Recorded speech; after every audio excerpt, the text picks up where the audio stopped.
వస్తుందేమో, నేను తొందరగా తాగేయాలి అన్నట్టు తాగుతుంది. చూసారు కదా, ఇదే నష్టం. ఇలాంటి చాలా ఉన్నాయి ఇంకా.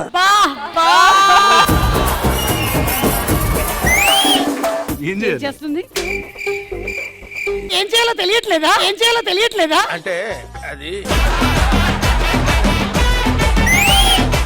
ఏంటి వాళ్ళకి పెళ్ళైపోయింది. భార్యలు ముగ్గురు ఒకవైపు, భర్తలు ముగ్గురు ఒకవైపు. ఇంకా పెళ్లి కాలేదు. పెళ్లి కాకుండా సుమా అడ్డ ఈ ఆదివారం సాయంత్రం 6:30కి మీ ఈటీవీలో.